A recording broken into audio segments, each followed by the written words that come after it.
hoje eu quero encurtar bastante o tempo para a gente usar o tempo máximo que a gente tem desse culto com a palavra, com louvor. E hoje para a gente é uma noite muito especial, porque a gente tem um convidado muito especial. E é especial simplesmente porque ele é um servo do Senhor. Eu tenho dito bastante isso, principalmente nas nossas reuniões aqui com o time. Na minha leitura, o meio batista precisa de referências. Eu acho que a gente está com um pouco baixo de referências e o Senhor tem levantado grandes referências nesse tempo. E hoje, sem dúvida nenhuma, nós estamos com uma das grandes referências do meio batista, que é crente, que é casado, e há 3 meses se tornou papai. Ele vai falar melhor da família dele. Então, queria que você recebesse com muito carinho nesse momento o pastor Rafael Abdala. Chegue aqui. Irmãos, ele é tão bem arrumado que eu até trouxe o blazer para tentar acompanhar. Mas o calor, eu falei, eu vou ficar encharcado. E aí eu fiquei me lembrando, o pastor Rafael, ele é muito amigo do pastor Hernandes Dias Lopes, que é um príncipe. Na verdade, agora eu vou mudar. O pastor Hernandes é o rei e ele é o príncipe. E eu lembro que o pastor Hernandes tem um grande amigo, que é o pastor Jeremias, que anda assim meio floral, meio xadrez. Eu pensei, por que ele não pode ser o Hernandes e eu, quem sabe, um dia não sou o Jeremias? Porque ontem eu estava aqui meio floral e tal. Então, seja muito bem-vindo, meu pastor querido. Tive a honra de recebê-lo. Almoçamos juntos, conversamos bastante e a gente está muito feliz com a sua presença. Se você puder, estenda uma de suas mãos aqui. Vamos orar pelo nosso pregador dessa noite, pastor Rafael Abdala. Obrigado, Senhor. Obrigado pelo teu servo que ama tanto ao Senhor, que serve ao teu reino de uma maneira tão bonita. Muito obrigado por tudo que o Senhor tem feito nele, por ele e através dele. Abençoe o seu casamento, abençoe o príncipe que o Senhor deu para ele e que o Senhor continue usando poderosamente a vida dele como um sinal do teu reino nesse mundo tão perdido. Que fale aos nossos corações nessa noite aquilo que o Senhor colocou no coração dele e que toda a honra e toda a glória sejam dadas ao teu nome. É a nossa oração em nome de Jesus. Amém e amém. Deus abençoe. Obrigado, querido. Obrigado. Meus irmãos, boa noite, graça e paz de Jesus. É motivo de muita alegria estar aqui com vocês. Eu quero agradecer ao pastor Bruno e à irmã Ellen por esse convite. Conhecer essa igreja linda. Parabéns pelos 81 anos. Eu creio que vocês estão agora para experimentar os melhores anos da vida dessa igreja. E em nome de Jesus, continuem avançando. Estou muito feliz com o que estou vendo aqui essa noite. Quero convidar você a abrir a Bíblia Sagrada no Evangelho de Lucas, o capítulo 7. Nós vamos ler a partir do versículo 40. Lucas, o capítulo 7, a partir do versículo 40. Vai ser o texto da meditação nessa noite. Eu leio na Almeida Revista e Atualizada. Esse para mim é um dos textos que mais me explicam, pastor Bruno, acerca da simplicidade do Evangelho de Jesus. E é sobre isso que eu quero falar com vocês nessa noite de aniversário. Lucas capítulo 7, a partir do versículo 40. Diz assim a palavra do Senhor. Dirigiu-se Jesus a um dos fariseus e disse-lhe: Simão, uma coisa tenho a lhe dizer. Dize-a, mestre. Certo credor tinha 2 devedores. Um lhe devia 500 denários e o outro 50 denários. Não tendo nenhum dos 2 com o que pagar, perdoou a dívida de ambos. Qual dos 2 o amará mais? Respondeu-lhe: suponho que o que mais foi perdoado. Ao que lhe disse Jesus: julgastes bem. E Jesus, voltando-se para a mulher, disse ao fariseu: vês essa mulher? Cheguei em tua casa e não me destes água para os pés. Ela, no entanto, desde que cheguei, não cessa de lavar os meus pés com as suas lágrimas e de secá-los com seus cabelos. Não me destes um ósculo. Ela não cessa de beijar os meus pés. Não ungistes a minha cabeça. Ela derramou bálsamo sobre os meus pés. Por isso eu te digo que perdoados são os seus muitos pecados, porque ela muito amou. Agora, quem pouco ama, pouco é perdoado. Amém. Havia nesse tempo um claro antagonismo entre o Senhor Jesus e o colégio dos fariseus. Os fariseus não gostavam de Jesus, os fariseus tinham raiva de Jesus. Numa expressão de hoje, os fariseus tinham um ranço de Jesus. Eles queriam estar longe de Jesus. Eles queriam matar Jesus. Aliás, de todos os grupos do judaísmo, entre os zelotes, os herodianos, os saduceus, os essênios, os fariseus capitanearam o processo injusto que levou à morte de Jesus. Havia um abismo entre Jesus e os fariseus. De modo que esse texto se destaca por uma razão primeira. Porque o texto fala de um fariseu chamado Simão, que por alguma razão resolve criar uma ponte a esse abismo. Ele convida Jesus para um jantar na sua casa. Não é natural um fariseu convidar Jesus para um jantar na sua casa. Volto a lhes afirmar, há um abismo entre os fariseus e Jesus. Então, se o texto terminasse nos primeiros versículos dessa narrativa, nós poderíamos aplaudir a atitude de Simão fariseu. Um fariseu que, no contrassenso da grande distância que o grupo que ele representa criou acerca do Senhor Jesus, convidou Jesus para um jantar na sua casa. Jesus aceita o convite, mas a história não para por aí. A cultura daquele tempo era, se você é um judeu e convida alguém para jantar na sua casa, a porta fica aberta, uma tradição cultural. As refeições feitas à casa dos judeus com visitas eram feitas a portas abertas. E Jesus já não era um ilustre desconhecido naquele tempo. A sua fama, diz a Escritura Sagrada, em virtude dos prodígios que realizava, já se espalhava por toda a região da Palestina. A notícia de que Jesus estava na casa de um fariseu jantando chega a várias pessoas, dentre as quais uma mulher, que Lucas, o mais estudioso dentre aqueles que narraram o Evangelho, Mateus, Marcos e João, Lucas era o mais estudioso, um médico. Ele, na sua linguagem educada, polida, a qualifica como mulher pecadora, numa tentativa de preservar aquela mulher. Todos os comentaristas concordam que a expressão mulher pecadora foi um jeito de ele falar com educação do modo como essa mulher ganhava vida. Era uma mulher de reputação duvidosa, uma mulher que desonrava o próprio corpo, uma mulher, digamos, que ganhava a vida por meios não ortodoxos. Essa mulher passa pela calçada e ela vê a porta aberta. Quando ela vê a porta aberta, ela observa que na mesa do jantar está Jesus.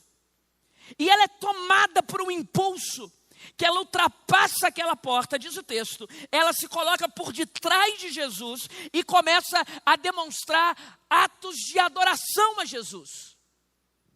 Agora, ninguém aqui nessa noite, numa igreja de 81 anos, pode ser inocente de pensar que a distância que separava aquela mulher da mesa onde Jesus estava era apenas o vão aberto de uma porta. A distância que separava aquela mulher da casa de Simão fariseu era uma distância muito maior. A porta só estava aberta para ela no sentido físico e literal, mas a porta estava fechada. Havia uma distância cultural, uma distância social, uma distância religiosa, uma distância econômica, uma distância moral. Todas as distâncias possíveis existiam. E ela ultrapassa todas as distâncias, corajosamente, movida por um impulso adorador. E ela adora Jesus. O grande escândalo do texto é que Jesus permite que esse tipo de gente o adore. Ele não interrompe. Mas nesse momento, Simão, o fariseu, não se aguenta. Ele que estava prestes a ganhar uma nota 10, como aquele que convida Jesus para jantar, ele não diz nada, mas ele pensa. O texto diz que foi um pensamento, um relampejo da consciência. Se esse homem fosse quem diz ser e soubesse quem o está tocando, não permitiria que o tocasse, pois é uma mulher pecadora. Ele censura Jesus. O mesmo fariseu que o convida para um jantar numa tentativa de aproximação, censura Jesus. E Jesus, surpreendentemente, consegue discernir o pensamento daquele homem. Você vai lembrar comigo daquilo que está escrito no Salmo 139. Que Deus nos viu substância informe no ventre da nossa mãe, que Deus nos teceu no seio da nossa mãe, e que Deus, antes da palavra nos ser formada a boca, Ele já a conhece toda. Portanto, se na casa de Simão o fariseu está um homem que consegue saber o que um outro homem pensa, sem que esse outro homem diga nada, nós só temos uma conclusão possível: é que aquele homem não é simplesmente um homem, ele é um Deus. Jesus é Deus, ele é Deus. E Deus, na casa de Simão o fariseu, identifica o pensamento dele, que nos enseja uma primeira lição. Não adianta convidar Jesus para sua casa e não dar para ele plena liberdade de agir. Sabe quem é o Simão fariseu? É aquele que diz assim: Jesus, vem aqui para casa, mas minha casa, minhas regras. Jesus, o senhor é bem-vindo aqui em casa, mas comporte-se. Senhor, o senhor pode ficar na minha casa, mas aqui na minha casa, o senhor só recebe adoração de quem passa pelo meu crivo. Se não passar pelo meu crivo, o senhor se comporte. Jesus, o senhor é bem-vindo na minha casa, mas essa cômoda não te diz respeito. Essa gaveta cheia de traumas não é da conta do Senhor. Esse armário tem coisas escondidas que não te diz respeito. Eu quero o senhor aqui em casa. Porque ser de Jesus num país majoritariamente cristão é confortável. Ser de Jesus é sinônimo de sociabilidade aceitável. Então eu sou de Jesus, mas o senhor se comporte. O senhor vai virar uma caixinha de promessas na escrivaninha, uma Bíblia aberta em algum lugar, ou um amuleto. Mas o senhor se comporte. Esse é o Simão fariseu. O senhor é bem-vindo aqui em casa. O senhor só não pode fazer o que quer. Não adianta convidar Jesus para sua casa e não dar liberdade de ação. Troque a palavra casa. Não adianta convidar Jesus para o seu local de trabalho e não deixar ele mover as coisas de lugar. Não adianta convidar Jesus para a sua igreja e não permitir que ele expanda as coisas e mova as coisas de lugar. Quem convida Jesus para a sua vida, quem convida Jesus para a sua casa, tem que estar pronto para ele mover as coisas. Essa história de minha casa, minhas regras, meu corpo, minhas regras, minha vida, minhas regras, não cabe no caminho do discipulado. Minha vida, as regras de Jesus. Minha casa, as regras de Jesus. O meu corpo, as regras de Jesus. Quem é o Simão fariseu? É aquele que convida Jesus, mas censura Jesus. É aquele que convida Jesus, mas limita Jesus. É aquele que convida Jesus, mas coloca uma barreira para Jesus. Todos nós temos os nossos problemas, as nossas demandas, as nossas crises. O nosso senso de inadequação, os traumas que nos perturbam, as consequências das decisões mal tomadas no passado, os abandonos que sofremos, as crises de consciência, a maldade humana que rastejou na nossa vida. Mas quem recebe Jesus em casa tem que estar pronto para ele mexer com tudo. O Simão convidou Jesus para o jantar, mas não deixou Jesus livre para ser adorado por uma mulher pecadora. Bem, dito isso, chegamos ao texto. Porque diante do pensamento de Simão, Jesus o propõe uma das menores parábolas da Bíblia. Verso 40 foi o primeiro que lemos. Simão, uma coisa tenho a lhe dizer, não são duas nem três, uma. E Simão respondeu, dize a mestre. Perceba, ele não diz dize a Senhor, ele diz dize a mestre. Para Simão, Jesus não é Senhor, é um mestre, é um rabi, como tantos que andavam pela Palestina. Dize. E nos versos 41 e 42, eu chamo a atenção daquilo que para mim é uma das parábolas mais ilustrativas do que é o evangelho simples. Ele diz, certo credor tinha 2 devedores. Um devia 500 denários, o outro 50 denários. Você sabe que um denário era uma moeda, uma unidade monetária, correspondente a um dia de trabalho de um trabalhador braçal. Portanto, um dos devedores devia cerca de 1 ano e meio de salário. Uma boa quantia. É difícil a gente juntar 1 ano e meio dos nossos proventos. Pelo menos para nós, os pastores. E o outro devia muito menos. Os pastores batistas, que fique claro. E os presbiterianos, para honrar os meus irmãos queridos. Porque tem a turma aí que, do outro lado, né? Que Deus abençoe. O outro devia muito menos. Devia 50 denários. Cerca de 1 mês e meio de salário. Aperta um pouquinho aqui, aperta um pouquinho ali, vamos ver. Um devia 10 vezes menos que o outro. O outro devia 10 vezes mais. O outro devia a 10ª parte de um. O outro devia 10 vezes mais que o outro. Jesus está falando de um devedor que deve muito mais do que o outro. Mas há uma expressão no verso 42, que se você tiver uma caneta, ou se o seu aplicativo permitir grifar, eu queria que você grifasse. Porque eu desconheço uma expressão mais simbólica do Evangelho. A expressão que inicia o verso 42 é: não tendo nenhum dos dois com que pagar.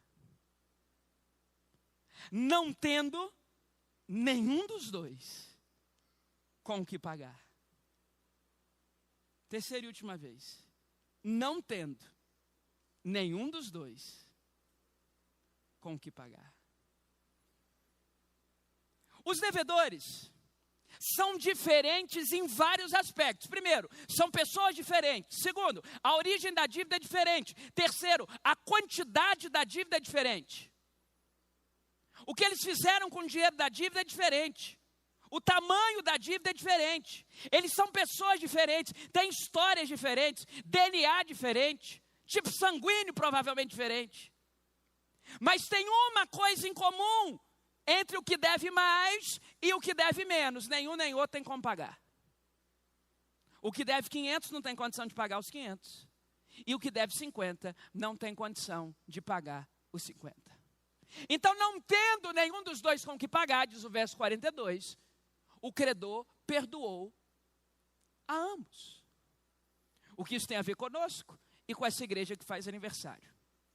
Algumas pessoas têm um privilégio que eu não tive, de nascerem no berço esplêndido da igreja e de serem criados à luz do Evangelho, apresentadas quando bebês, criadas na escola bíblica dominical, cresceram nos corredores da igreja. Louvado seja Deus. Eu quero que o meu filho tenha essa experiência. Eu não tive.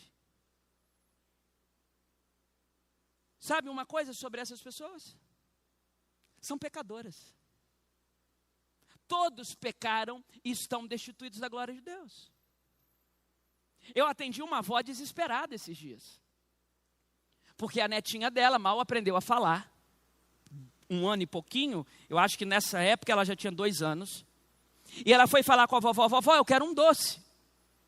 E a minha ovelha falou assim: vai lá e conversa com seu pai. Se o seu pai liberar, eu te dou o doce. Ela foi lá e falou: papai, vovó falou que se o senhor liberar, pode ter um doce. Aí o pai falou: não, minha filha, ainda não é final de semana. Aí ela voltou, a avó ouviu de longe e falou: vovó, papai liberou. 2 anos. Aí a minha ovelha falou assim: pastor, fiquei horrorizado, porque nós nunca mentimos perto dela. Eu falei: longe? Então foi uma loucura, né? As ovelhas se entregam, irmãos. Nós nunca mentimos perto dela. Eu falei: o problema é que mente longe, né? Não, mas eu falei: senhora, vão lá para Gênesis 3. Não precisa ensinar a criança a mentir. Em pecado me concebeu a minha mãe. A gente já nasce, está instalado aqui, é a queda. Está instalado, não tem outra explicação. Você vai lá no culto infantil, uma criancinha cai e a outra ri. Ninguém a ensinou a rir da dor do outro, é porque está instalado ali. Você vai no supermercado, uma criancinha pede um biscoito, o pai diz não, ela se joga no chão. Começa a gritar, babucear, hora é atirado na sessão de biscoito, hora é atirado na sessão do frio, hora é atirado na sessão do calor, rilha os dentes. Cadê o biscoito? E só para quando tem um biscoito. Ela não aprendeu isso em lugar nenhum, não foi ensinada pelos pais, é a queda. O pecado está aqui, instalado. no filho do crente, no filho do traficante, no filho da meretriz, no filho da ministra de adoração, no filho do puritano, no filho do devasso. Todos pecaram e estão destituídos da glória de Deus. O pecado está aqui, corrompendo a raça humana. Está todo mundo. A diferença é que o menino que cresce na igreja e guarda-se isento da corrupção do mundo, louvado seja Deus, eu quero o meu filho nessa. Ele deve 50. Cinquentinha. Deve 50. Deve 1 mês e meio. Ok? Agora, tem o caso 2. É gente que chega para Jesus depois de uma vida toda arrebentada. É gente que chega para Jesus na sua maturidade, depois de tomar todas as decisões erradas na vida. E a porta dessa igreja tem que estar aberta para essa gente. É gente que chega aqui depois que tomou todas as decisões erradas na vida. É gente como os filhos, talvez de alguns dos meus irmãos aqui, que estão cativos das drogas, das más decisões, e que vocês oram todos os dias para que sejam resgatados. E que vão chegar aqui e que não tiveram essa oportunidade talvez de crescer ou que se desviaram. E que vão chegar aqui arrependidos, quebrantados. Sabe o que eles são? Pecadores. Só que devem 500. Está claro até aqui? Devem 500. Uns devem 50. Foram alcançados cedo. Uns devem 500. Foram alcançados mais tarde, depois de errarem muito. Tem várias diferenças entre eles. Marcas na vida, decisões erradas. Mas tem uma coisa em comum. Nem o que deve mais, nem o que deve menos, tem condição de pagar a dívida. É por isso que ele pagou. Nós não temos condição de pagar a dívida. Você pode ter chegado aqui sendo o cidadão mais casto da cidade de Guarulhos. Você é um pecador incapaz de pagar a sua dívida com o eterno. Você pode chegar aqui sendo o sujeito mais errante, mais inadequado. Você não tem condições de pagar a sua dívida contra o eterno. É por isso que ele pagou. Não é quem deve mais ou quem deve menos. É a nossa incapacidade de pagar. Não tendo nenhum dos dois com que pagar, perdoou a dívida de ambos. Bem, de forma prática, o que isso influencia na nossa vida? Primeiro, isso nos livra do senso de credor. Porque a pior coisa é se relacionar com alguém que se sente nosso credor. Você liga para uma pessoa que se julga sua amiga. Alô? Alô nada. Fiquei doente e você não me ligou. Você não me telefonou. Você não me visitou. É um credor, não é um amigo, é um agiota. Conhece o tipo de relacionamento que você tem sempre que pedir desculpa? Que a pessoa não está feliz enquanto você não está devendo? Conhecer o evangelho da graça nos livra da roupa de credor. Nós não somos credores uns dos outros. Segundo, conhecer o evangelho da graça nos livra do orgulho. Porque aqueles que devem menos são tão incapazes de pagar quanto aqueles que devem mais. Os fariseus, capazes de fazer um belo jantar para receber Jesus, são tão incapazes de pagar a dívida quanto uma prostituta. Não dá para pagar. É incapaz. Tem pagamento. Então a gente se livra do orgulho. A gente se livra da vaidade, a nossa vida fica mais leve. Os nossos conceitos ou preconceitos contra as outras pessoas vão se reduzindo ao pó, porque nós somos todos devedores. Eu não posso mais olhar para você com rompante, porque tal qual você, não importa o tamanho da dívida, eu não consigo pagar. Nós estamos na mesma.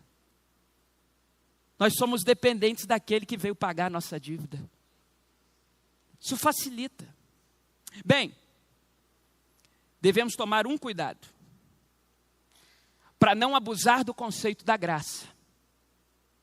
Porque talvez alguém nesse auditório, ouvindo essa parábola de Jesus, diga: que notícia maravilhosa. Agora eu vou viver a minha vida do jeito que eu quero. Não tem como pagar? Deixa eu viver. Maximizar os meus prazeres, fazer tudo que a igreja disse que eu não posso, porque não tem como pagar? Absolutamente não. A graça não é uma desculpa para o pecado. A graça é um instrumento fortalecedor e fortificador para uma vida santa. Fortalecei-vos na graça, diz a Escritura Sagrada. É constrangido por esse amor que, por uma questão de brio, a gente segue o caminho da obediência. De todas as mentiras que o pai da mentira inventou, talvez uma das mais perspicazes seja a de que seguir o caminho do discipulado, seguir o caminho do evangelho, seja algo chato e doloroso. E que os verdadeiros prazeres da vida estão aí na esbórnia. Não.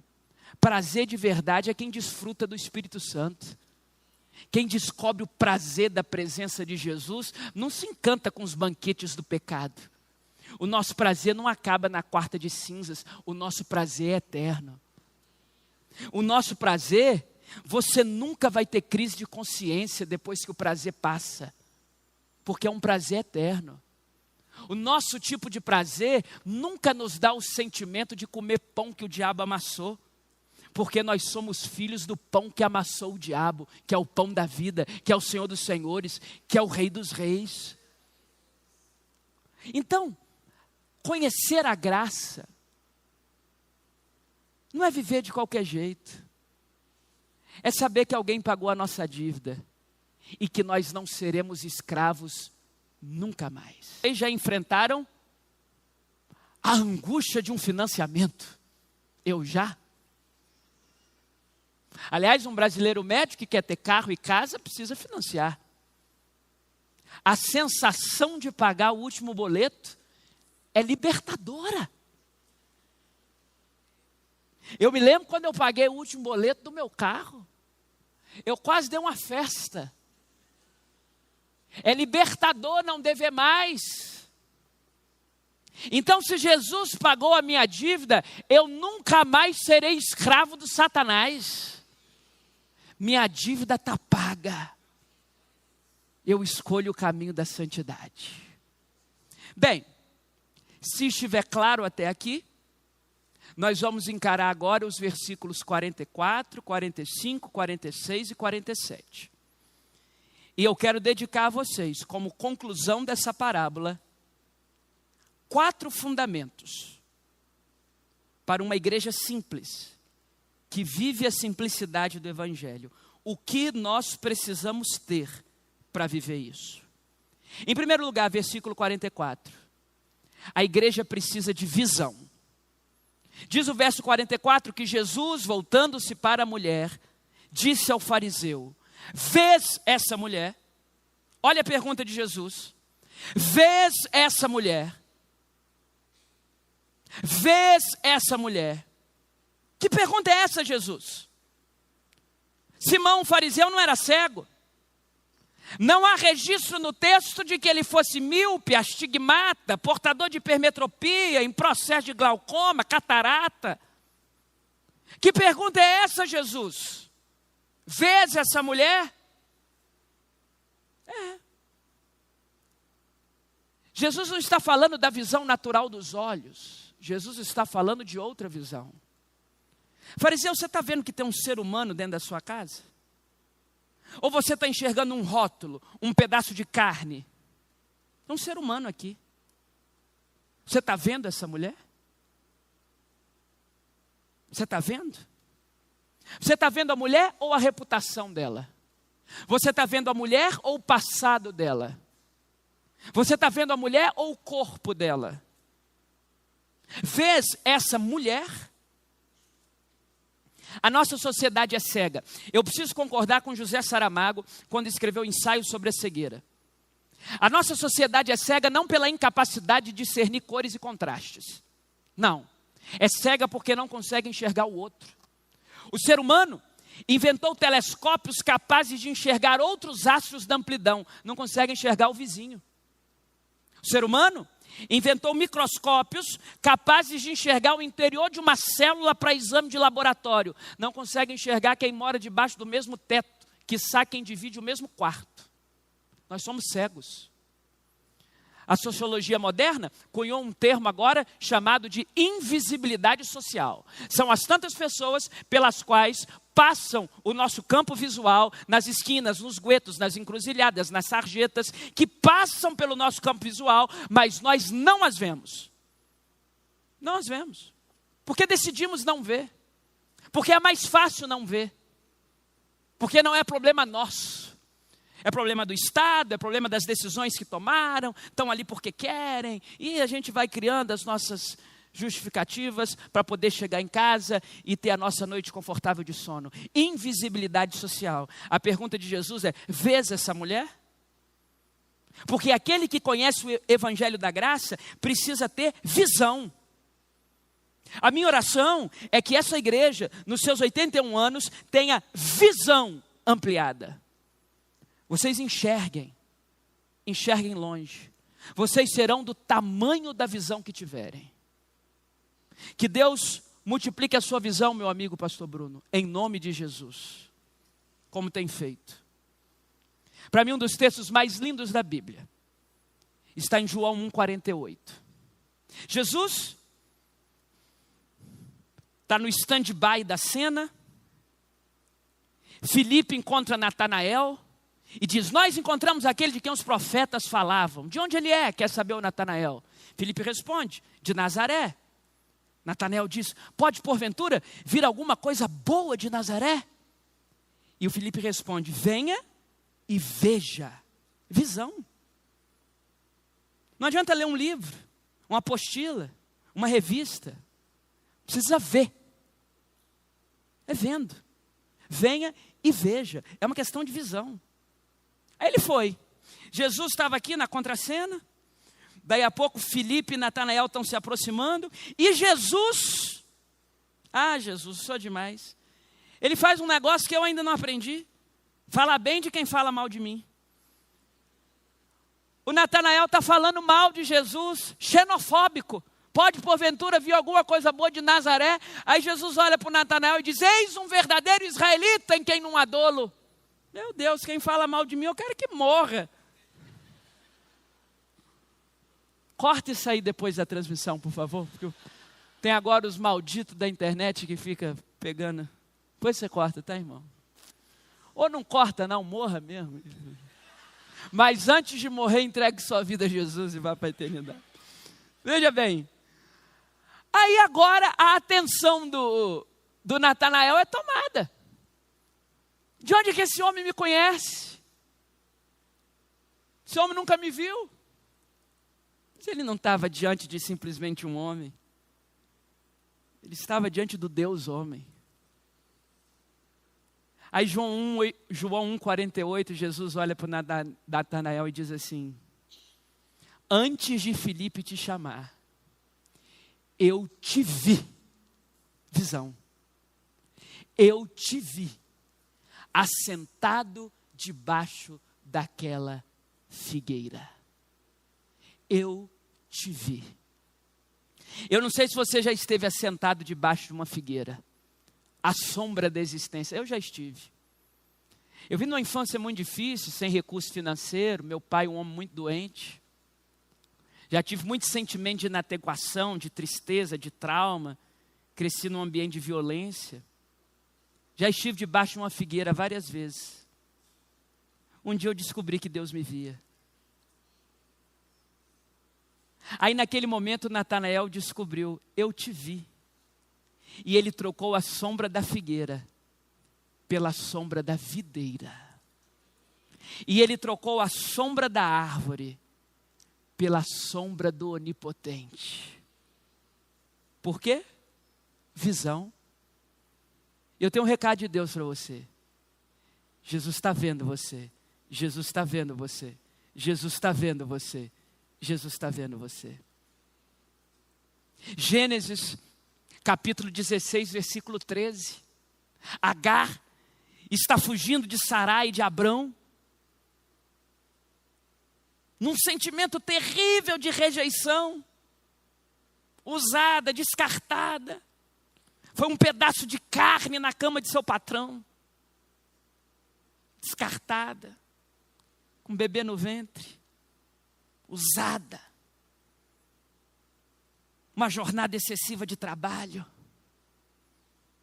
como se ela fosse apenas uma serviçal de uma estrutura, de um homem que era amigo de Deus.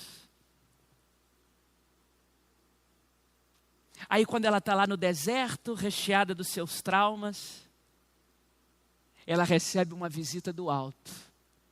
E Gênesis capítulo 16, versículo 13, ela chega a uma conclusão. Tu és o Deus que vê visão. Como o Deus da igreja vê, a igreja precisa ver. Vês essa mulher? Verso 44. Cheguei em tua casa e não me destes água para os pés. Água para os pés não é um rito ou uma ordenança de Jesus. As ordenanças são o batismo e a ceia. Água para os pés era uma medida de saúde sanitária. Não tinha asfalto, era chão batido. Não tinha sapato fechado, eram alparcas abertas. Então era cordial que o anfitrião fornecesse bacia, toalha e água para que se lavasse os pés e tivesse conforto na refeição. Simão serviu a melhor comida para Jesus. Mas o máximo que a mão de Simão chegava era no bolso para dar banquete. A mão de Simão, o fariseu, não chegava no pé. Era só até o bolso. Não me destes água para os pés. Ela está lavando os meus pés com as suas lágrimas e secando com a parte mais íntima do corpo de uma mulher da cultura daquele tempo, que são seus cabelos. Segundo lugar, uma igreja simples, que vive o evangelho simples, precisa de afeto. Repare comigo o verso 45. Não me destes um ósculo. Ela, desde que entrei, não cessa de me beijar os pés. Ósculo é um beijinho no rosto. Você não me deu um beijinho no rosto. Ela está beijando os meus pés. Ela está me dando afeto.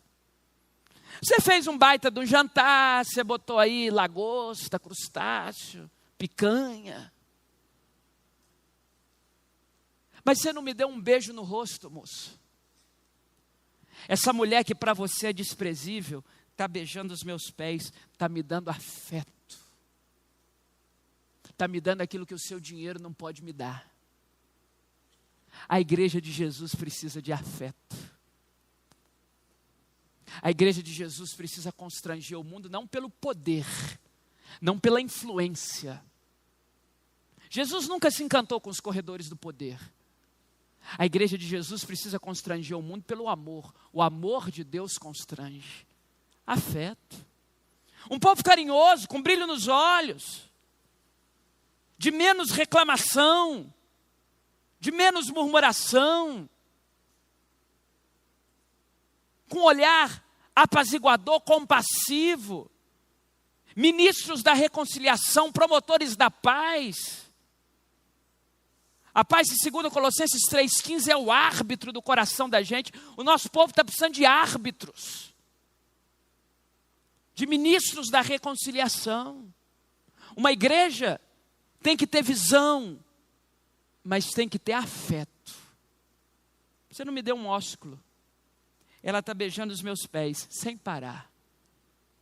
Tem tanta adoração presa no coração dessa pecadora, que ela não para de beijar os meus pés. É lógico, irmãos, não tem ninguém inocente aqui não. Mexer com gente, o ser humano às vezes nos irrita. Ah, pelo amor de Deus. Programei uma noite maravilhosa para minha família. Minha esposa ama comida japonesa. 18 horas eu liguei e pedi. Estava dando 40 minutos, ali 18h40 vai chegar, 19 horas não chegou, 20 horas não chegou, 21 horas não chegou, 22 horas não chegou. 22 horas eu já tinha perdido a minha esposa há muito tempo, com raiva. Aí eu fiz um voto, eu tenho um pacto, um voto de não reclamar. Meu pai faleceu com 44 anos, ele era tetraplégico. A tetraplegia, meu pai não tinha nenhum movimento do corpo desde que nasceu. A vida dele foi uma sucessão de milagres. E a nossa família passou por um processo de falência. Então, meu pai, a segunda metade da vida dele foi sem dinheiro e sem saúde. E o meu pai nunca reclamou da vida. Então, eu fiz um voto comigo mesmo, não foi voto espiritual não, foi um voto comigo mesmo. De que eu que tenho o movimento das pernas, não posso reclamar. Então, eu não posso reclamar. A minha esposa não fez esse voto. Meu irmão amado, 10 horas da noite o negócio estava feio. Aí eu liguei para lá. Ô gente, eu pedi esse japonês 6h40, com todo respeito. Cadê essa comida? Está saindo daqui agora. Guarapari é uma cidade de 120 mil habitantes, pequenininha. 10h30 não chegou, 10h40 não chegou, 11 horas não chegou, 11h30 não chegou. Eu falei, hoje eu saio do voto. Eu falei, hoje eu vou reclamar. Não é possível. Acabou com a minha noite, acabou com o meu dia. Que humanidade miserável, caída no pecado, filhos da perdição. Tudo programado, tirei uma folga, trabalho em excesso. Escolhemos um filme, dá tudo certo. Meu Deus, por que me desamparaste? Falei, Ana Paula, pela primeira vez na nossa trajetória, você vai me ver reclamando. De repente o olhinho dela começa a brilhar. Como quem diz, casei com um sujeito homem. Primeira vez na vida, eu vou ver o meu marido enfrentar um negócio aí pela frente. Eu falei, tirei, eu estava de pijama. Tirei, botei uma roupa, eu não ia brigar com ninguém, a primeira vez na vida, maltrapilho. Botei uma roupa, toco o interfone, 00:30. O próprio dono foi levar. Aí eu falei, é hoje, porque eu não ia também brigar com o entregador. O que o entregador tem a ver com isso? Eu falei, é o dono, hoje ele vai ouvir. Aí eu ensaiei, o diabo é o pai da mentira. O senhor falou que estava saindo, é uma mentira, isso é um desrespeito com o consumidor. Era muito mais digno. Eu não estou falando aqui de desrespeito com o consumidor, não, meu senhor. Estou falando de dignidade. Era muito mais digno o senhor falar, não dou conta de te atender. O senhor estragou a noite de uma família. O senhor sabe como que um trabalhador brasileiro trabalha para poder pagar um jantar à noite? A vida não está fácil, não. Eu pedi 6h40, já é 00:00, o senhor não devia nem estar aqui. Coração batendo porte, elevador subindo, toca a campainha. Quando eu abro a porta, o dono está lá. O senhor é o pastor da primeira igreja ali. Eu falei, querido, boa noite. Seja bem-vindo. Desculpa o atraso. Eu falei, que isso, cara, atraso. Eu já tive na sua igreja, eu falei, volta domingo, acontece. O nosso lema lá é misericórdia, uma família misericordiosa. Mas, senhor, eu não vou nem lhe cobrar. Eu falei, eu faço questão de pagar, eu recebo pelo meu trabalho, você recebe pelo seu.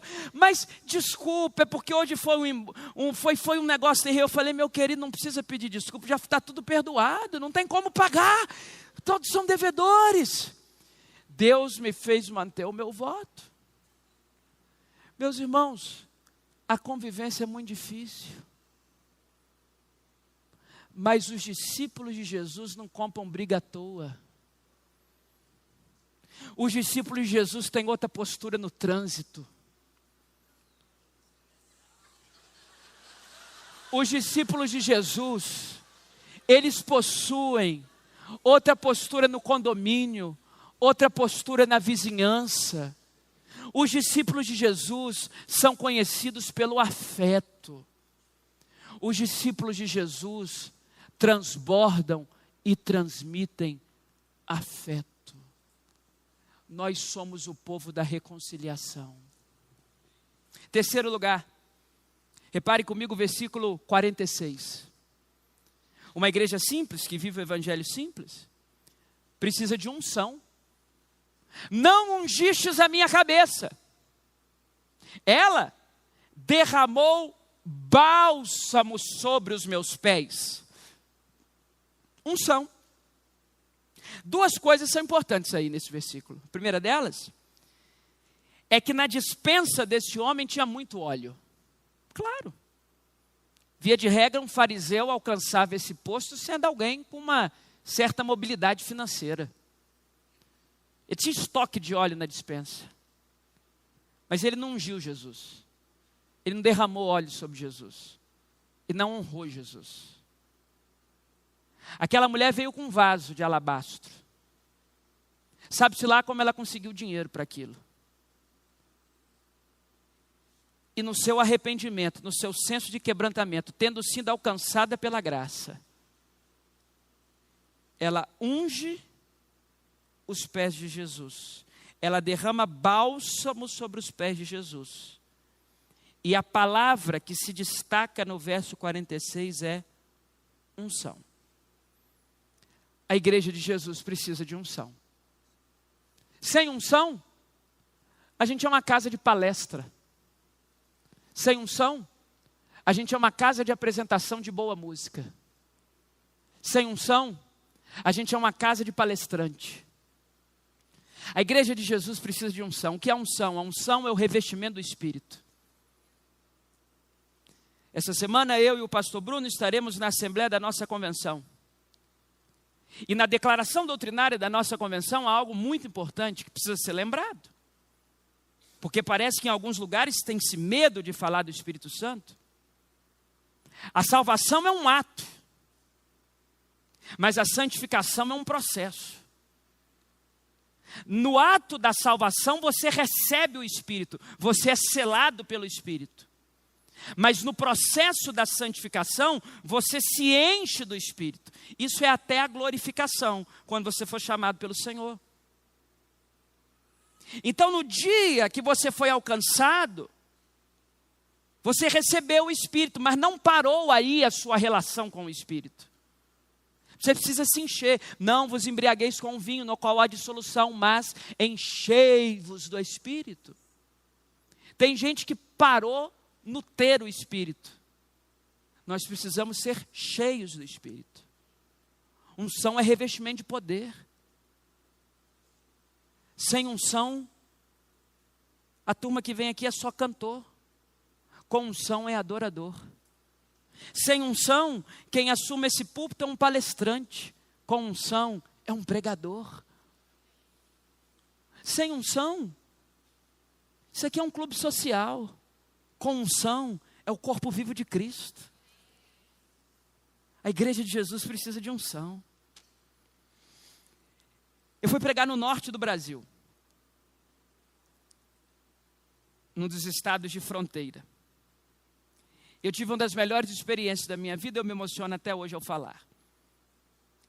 A igreja que me convidou, uma igreja bem estruturada como essa, mas ao final, perguntaram se eu podia pregar em outra igreja, num rincão do Brasil, no extremo norte. Disse, posso. Eu fui. Cheguei lá, pastor Bruno, era numa garagem. Sem reboco. Acimentada no chão, craquelado. Sem janela, um calor insuportável. Sem ventilador. Sem instrumentistas. Um playback. Mesmo nessa era digital, um CD. Arranhado. 2 microfones com fio, com cápsulas todas enferrujadas. As 2 senhoras que cantavam, eu não entendo muito de música, nitidamente desafinadas. Um terror. O dirigente que foi me apresentar não dominava bem a língua portuguesa. Ou um analfabeto funcional, ou um semi-analfabeto. Um calor insuportável. Ambiente lotado, pequeno, sem reboco, sem sistema de som, sem luzes. Aí eu fui ao púlpito, velho, carcomido de madeira, abri a Bíblia, como fiz aqui para pregar a palavra, e fui tomado por uma coisa que eu nunca tinha sentido. E comecei a chorar, coisa que não costumo fazer em público. Tamanha era a presença de Deus naquele lugar. E eu não conseguia iniciar a leitura da palavra. Eu só sabia chorar. Porque tinha uma presença de Deus tão forte no meio daquele povo. Mas uma presença de Deus que talvez tenha sido a minha melhor experiência num culto. Talvez não. Foi a minha melhor experiência num culto até hoje. Numa garagem, sem reboco, sem sistema de som, sem gente qualificada cantando sob o ponto de vista técnico. Quente, insalubre, mas cheio da unção do Espírito Santo. Eu só sabia me arrepiar e chorar. Mudei o sermão, comecei a pregar coisas que eu nem sabia. E ali eu tive uma grande lição. Deus não precisa do nosso talento. Deus não precisa dos castelos que a gente constrói. Deus não precisa da nossa competência. Deus só precisa de um coração pegando fogo para fazer a obra dele. A igreja de Jesus precisa de unção. No domingo seguinte, eu chego lá na igreja, também na PIBG, na PIB de Guarapari, na nossa igreja. Uma orquestra maravilhosa. Dava nem para contar a quantidade de instrumentos. Um ar-condicionado, que dá até confusão, tem que arrumar controle individual para a membresia daqui a um tempo, porque um quer mais quente, um quer mais frio.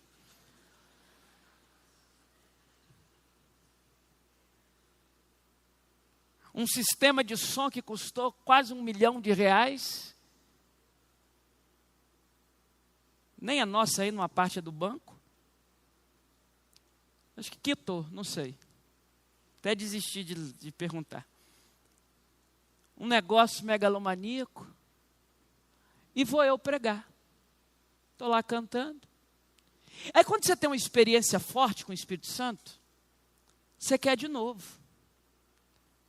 E estou eu indo para pregar, todo jeito que entrei.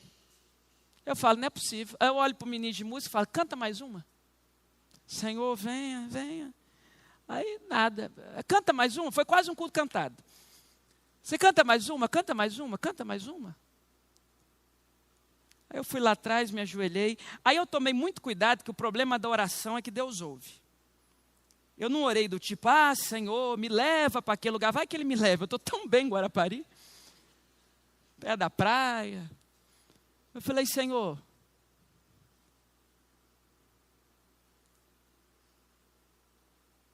eu preciso sentir o que eu senti lá aqui. Aí eu vi nitidamente. Vocês precisam aqui ser simples, como eles são lá. Aí eu desço. A gente precisa da unção de Deus. Sabe qual é o problema da igreja evangélica brasileira hoje? A gente ficou muito bom. Os melhores músicos hoje são os nossos. Esse pessoal do secular virou fichinha. Povo bom é da gente agora. A gente está ficando muito bom.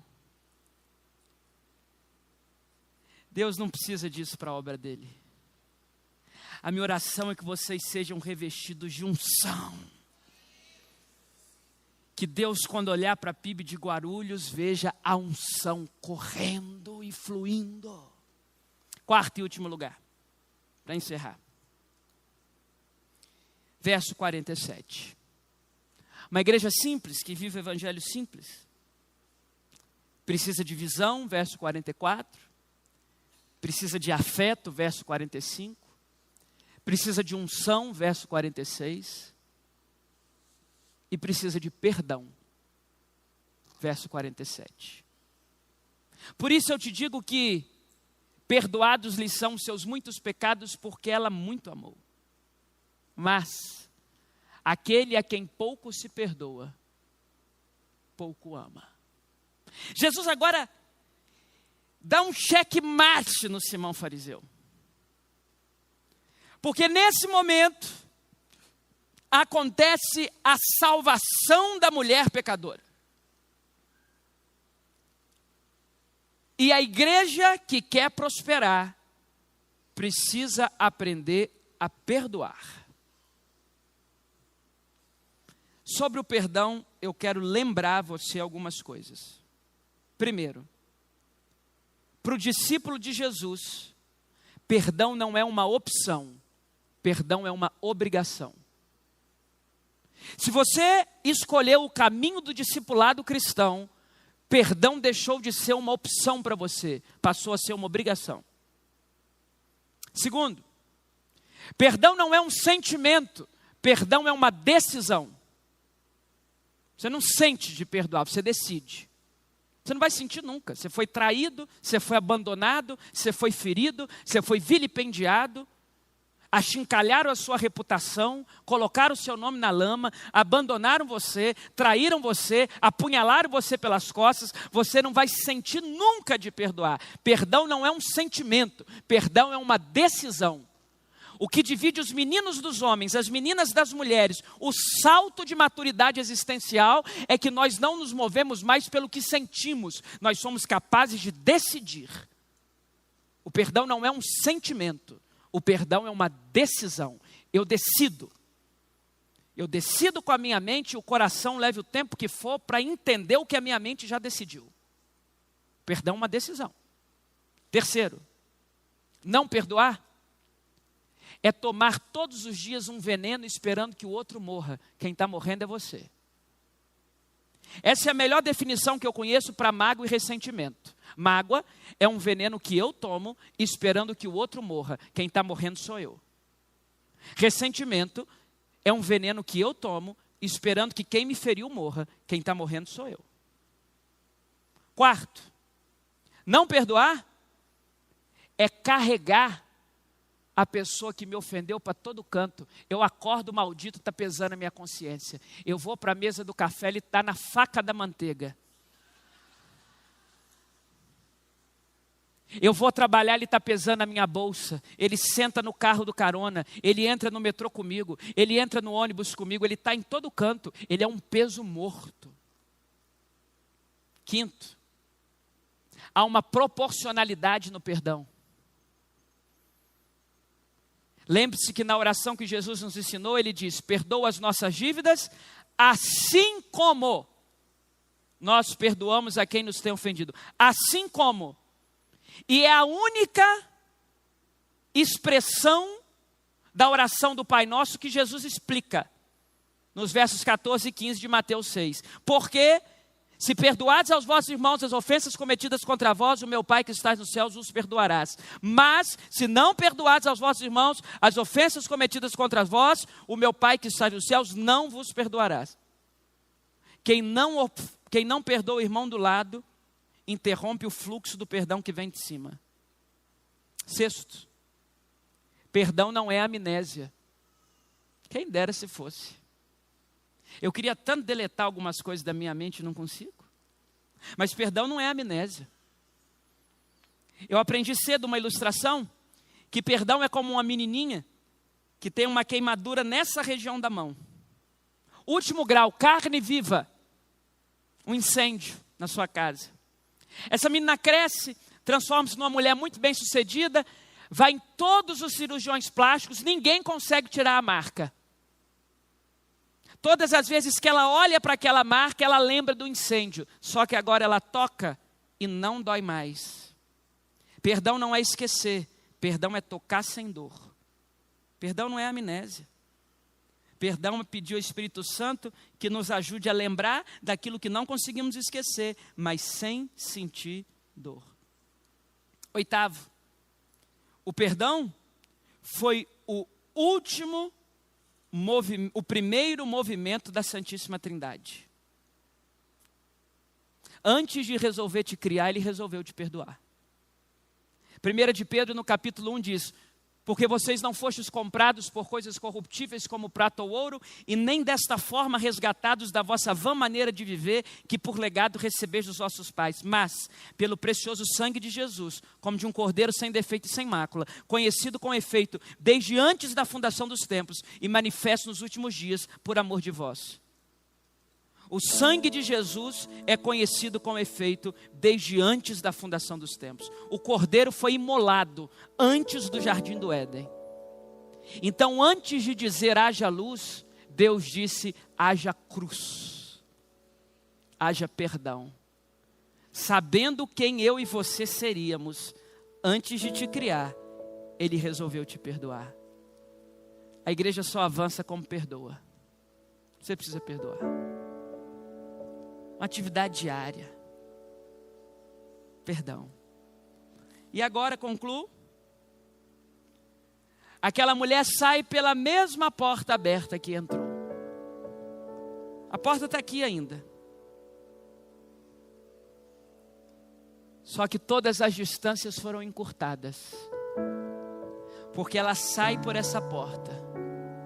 Perdoada. Salva. Transformada para uma nova vida. Por quê? Porque ela muito amou. Quem muito ama, muito é perdoado. E ela nos dá uma grande lição. Que essa igreja precisa ser esse tipo de porta. Onde as pessoas entram arrebentadas, marcadas, devendo 500 denários, e que saiam conhecendo Cristo que zerou a conta, salvas, libertas e transformadas. Esse é o Evangelho da Graça. Ele fez isso por mim, e Ele pode fazer isso por você. Não temos como pagar. E a última pergunta que nós precisamos fazer esse texto é: quem essa mulher encontrou lá dentro? Ela encontrou uma pessoa chamada Jesus, o Senhor dessa igreja. O Evangelho não é sobre um discurso. A salvação não é uma plataforma de poder ou uma plataforma ideológica. A salvação é uma pessoa. E essa pessoa tem nome. O nome é Jesus. A libertação não é um jogo de algemas, não é uma campanha. A libertação é uma pessoa. E essa pessoa tem nome. O nome é Jesus. A provisão não é uma loteria gospel. A provisão é uma pessoa. E essa pessoa tem nome. O nome é Jesus. Eu sou a porta das ovelhas. Quem entrar por mim será salvo. Entrará e sairá. E encontrará pastagem. Nos 81 anos dessa igreja, eu quero dedicar a vocês que tenham visão, afeto, unção e perdão. E que olhem para Jesus. Que Jesus é esse? Aquele que viu que eu não era capaz de pagar a minha dívida, que veio e pagou. A Ele seja toda a honra e toda a glória. A Ele quem? Aquele que pagou a nossa dívida. Bendito seja Deus. Amém.